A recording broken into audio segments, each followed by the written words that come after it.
चाहिए, धर्म का कार्य कहीं न हो और श्रम भ्रष्ट हो करके और अपने अपने जीवन का निर्वाह करें।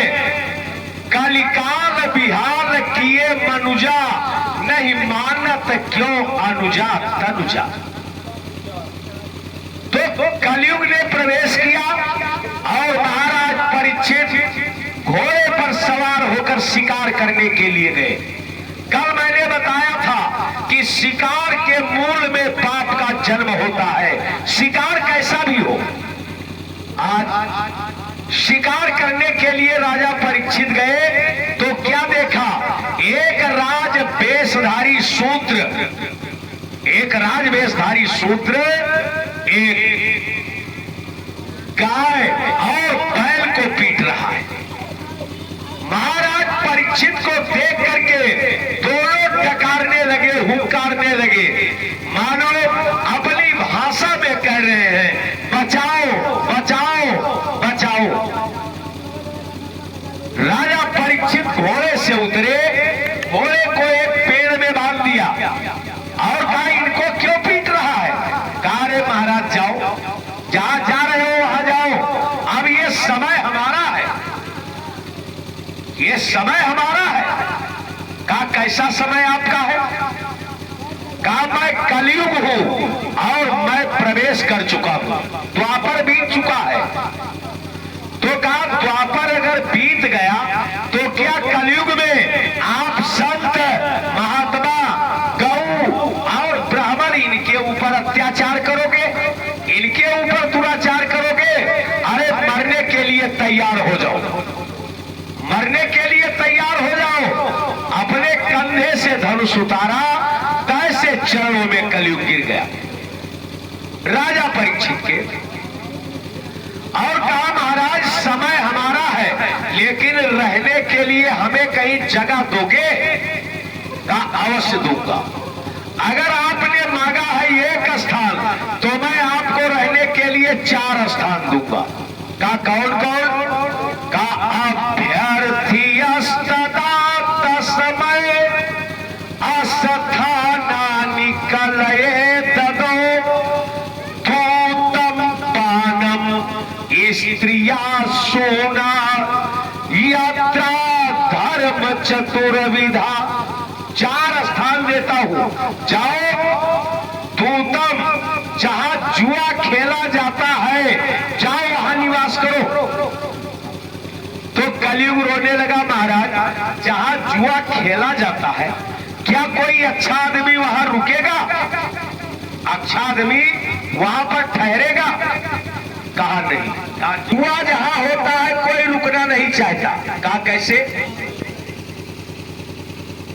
अच्छा देखो, जुआ धर्मराज युधिष्ठिर ने खेला और शकुनी ने, तो किसी ने अच्छा नहीं कहा कि अच्छा काम किया धर्मराज ने।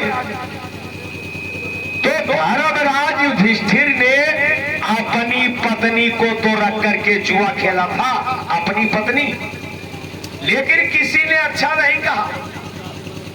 अच्छा भाई, और अंगद कि जो मम चरण सकहु सठकारी।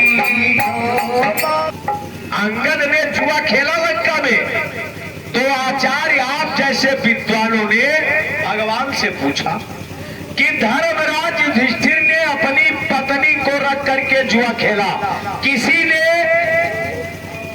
विरोध नहीं किया, सबने विरोध किया। अरे भाई, कौरव की सभा में किसी ने नहीं विरोध किया, लेकिन किसी ने अच्छा भी नहीं कहा धर्मराज युधिष्ठिर को। और आखिर अंगद को क्या अधिकार था कि दूसरे की पत्नी को रख करके जुआ खेल दे। अंगद को क्या अधिकार था। आचार्य विद्वानों ने कहा कि सीता जी का अंगद, कि सीता जी का अंगद लगौले कैसे दांव पर, और भक्ति के भरोसे की घमंड रहा पांव पर। अरे सीता को भक्ति के भरोसे लगा दिया कि उनको पैरों पर घमंड था। तो कोई पूछ ले सी रामचंद्र जी जवाब दीनी कि भक्तन का विश्वास हमारे स्वभाव पर, का भक्तों का विश्वास हमारे स्वभाव पर है।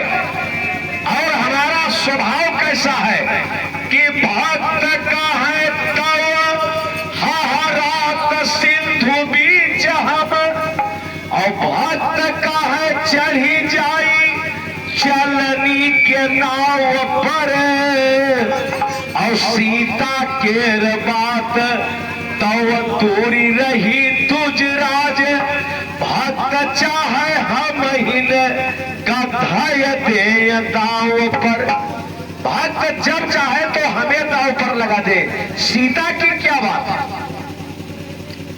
तो देखो जुआ अंगद ने खेला, लेकिन बल किसका है? भगवान का। भगवान का आसरा है, भगवान का सहारा है। तो जिसको जीवन में भगवान के सहारे जो कार्य करता है उसको सफलता मिलती है। अच्छा, दूतम पानम, मदिरा पान, रावण ने कुंभकर्ण को करोड़ों घट पिला दिए, लेकिन जब युद्ध करने के लिए चला और विभीषण को देखा तो हृदय से लगा लिया, कहा धन्य धन्य तय धन्य विभीषण। हे विभीषण, आप धन्य हो। भयो तात निश्चर कुलभूषण, आप हमारे राक्षस कुल के गहने हो, आभूषण हो। लेकिन हे भैया, अब आप हमारी आंखों के सामने से ओझल हो जाओ, लेकिन इतनी बात हमारी मानना कि आप सत्कर्म करना, भगवान के नाम को जपना मत भूलना। भजो राम रघुवीर, राम रघुवीर को भजना मत भूलना। और जाओ न निज पर सूझ मोही, भयो काल बसवी। हे भैया, अब मैं काल के वशीभूत हो गया हूँ, हमें अपना पराया नहीं दिखाई पड़ता, लेकिन तुम भगवान को मत भूलना। इतनी मदिरा पीने के बाद तो देखो जीव के जो विचार होते हैं, जो जीव के भाव होते हैं। हे राजन, एक मंदिर में पंडित जी पूजा करते थे, और मंदिर के ठीक सामने एक बेश्या का कोठा था, बेश्या का कोठा था। तो मंदिर पंडित जी आरती तो भगवान की उतारे, लेकिन निगाह उस बेश्या के कोठे पर रहे। और बेश्या जो कोई ग्राहक आए उससे पैसा ले, उसको खुश करे, लेकिन उसकी निगाह भगवान के मंदिर पर रहे कि हे नारायण, कैसा जीवन दे दिया कि मैं रात दिन दुष्कर्म करती हूँ, ये काम हमको दे दिया। अरे धन्य है मंदिर, धन्य है पुजारी जो रात दिन आपकी आरती उतारता है। हे राजन, लेकिन जब पंडित जी मरे तो नरकगामी हुए, और जब वो बेश्या मरी तो स्वर्गगामी हुई। कहा क्यों? रात दिन ये ब्राह्मण भगवान की पूजा करता था, लेकिन इसको नरक, और जो बेश्या रात दिन दुष्कर्म करती थी उसको स्वर्ग का। आप समझ नहीं पाए। ये भगवान की आरती तो करता था, लेकिन इसका मन, इसका चित्त बेश्या के कोठे पर रहता था। और वो बेश्या भले कोठे पर थी, लेकिन उसका मन भगवान में लगा रहता था। याद कर लो कि मना एवं मनुष्याणाम कारणम बंध मोक्षयो, मनुष्य का मन ही बंधन और मोक्ष का कारण है। मन, व्यास जी ने लिखा कि भूत